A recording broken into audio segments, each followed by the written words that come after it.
আজ ছিল রবিবার। রবিবার মানেই হচ্ছে চিকেন। তাই জন্য দেখো চিকেনগুলো ভালো মতো আমি ধুয়ে নিয়েছিলাম। তারপরে কড়াই গরম করে দিয়ে দিয়েছিলাম শুকনো লঙ্কার ফোড়ন এবং গোটা জিরা।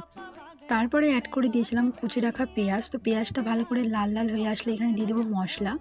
মশলা হিসেবে আমি এখানে দিয়েছিলাম জিরা গুঁড়া, ধনা গুঁড়া, লঙ্কা গুঁড়া, আদা বাটা, পেঁয়াজ বাটা আর চিকেন কারি মশলা। এরপর একটু ভালো করে নাড়িয়ে দেন এখানে অ্যাড করে দেব পরিমাণ মতো লবণ এবং হলুদ। লবণ হলুদ দিয়ে ভালো করে কিছুক্ষণ কষিয়ে নেব। কষিয়ে নেওয়ার পর এখানে কিছুটা জল অ্যাড করে কষাবো যতক্ষণ না তেল ছেড়ে দেয়। তো এখানে দেখো আমার তেলগুলো ভালো মতো ছেড়ে দিয়েছে। এরপর এখানে অ্যাড করে দেবো চিকেনটা। তো চিকেনটা দিয়ে ভালো করে কষিয়ে নিতে হবে যতক্ষণ না তেল ছেড়ে আসে। তোমরা চিকেনটা দেখে বুঝতে পারবে আমি কিন্তু জল অ্যাড করিনি। তারপরে অ্যাড করে দিয়েছিলাম মিট মশলা, চেরা কাঁচা লঙ্কা এবং ভেজে রাখা আলু। তো এখানে ভালো করে কষিয়ে অ্যাড করে দেবো পরিমাণ মতো জল যতক্ষণ না ফুটে আসবে। ফুটে আসলেই দিয়ে দিব গরম মশলা। তারপরে ব্যাস কিছুক্ষণের মধ্যেই নামিয়ে নিয়েছি। তোমরাও বাড়িতে ট্রাই করতে পারো।